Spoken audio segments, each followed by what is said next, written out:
Hello and welcome to Disha's official YouTube channel. I am Raghav bringing daily news analysis. PM Formalization of Micro Food Processing Enterprise Scheme. Ministry of Food Processing Industries MOFPI has launched the PM Formalization of Micro Food Processing Scheme on 29 June 2020. The PMFME scheme intends to provide financial, technical and business support to upgrade existing micro food processing enterprises. It is part of India's self-reliance scheme called Atmanirbhar Bharat Abhiyan and Vocal for Local campaign. MOFPI has launched the capacity building component of the PMFME in November 2020. The fact of the PMFME scheme will be useful for all the competitive examinations including the IAS exam. This article will talk about the objectives of the scheme, its significance, and brief about micro food processing enterprises in India. There are approximately 25 lakhs unorganized food processing units. These units contribute to 74% of employment in the food processing sector. 66% of such units are located in rural areas. The government has earmarked rupees 10,000 crores to benefit 2 lakh micro food processing enterprises. Energy Compacts. NTPC Limited, India's largest power generating company under the Ministry of Power, has become the first energy company in the energy domain of India to declare its Energy Compact goals as a part of UN High Level Dialogue on Energy (HLDE). NTPC has set a target to install 60 gigawatts of renewable energy capacity by 2032. India's largest power producer is also aiming at 10% reduction in net energy intensity by 2032. NTPC is among the few organizations globally to declare its Energy Compact goals.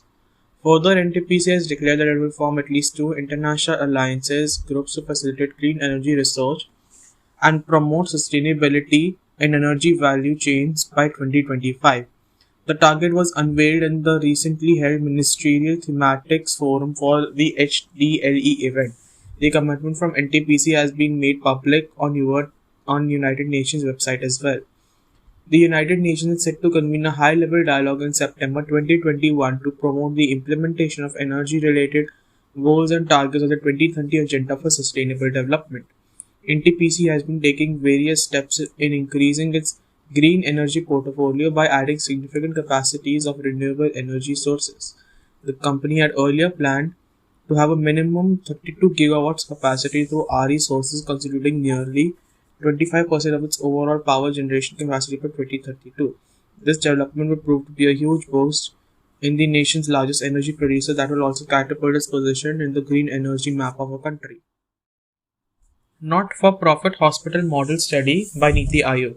Recently, the Niti Aayog released a comprehensive set of study on the not-for-profit hospital model in the country. It is an initiative in a step towards closing the information gap on such institutions and facilitating robust policy making in the area.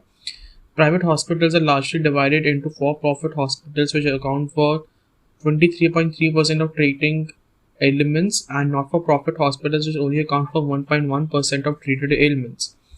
Major findings are that most of the non-for-profit hospitals charge lower than for-profit hospitals and are involved with the state or central government healthcare scheme.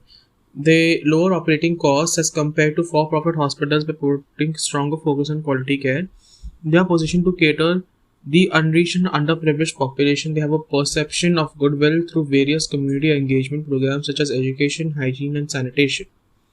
Need for not-for-profit model arises due to the lack of penetration of quality healthcare, especially among the economically weaker sections of society. Challenges of unavailability and unaffordability in healthcare services.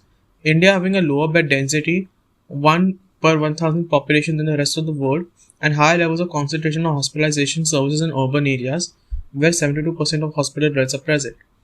Developing criteria to identify these hospitals, ranking them through performance index, increasing the tax exemption for donation and membership fees, and using their expertise in managing human resources with limited finance in remote areas can help in promoting these not-for-profit hospitals. They do not make profits for its owners from the funds collected for patient services, as they are often done by charitable organizations and not-for-profit corporations.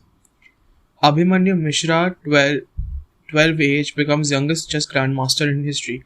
Indian origin Abhimanyu Mishra, who is an American citizen, has become the youngest grandmaster (GM) in the world at the age of 12 years, 4 months and 25 days.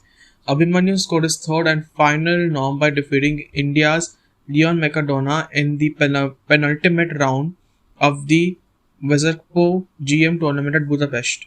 He has broken the record of Sergei Karajan, which stood for 19 years after Russia achieved the honor at 12 years and 7 months old in 2002.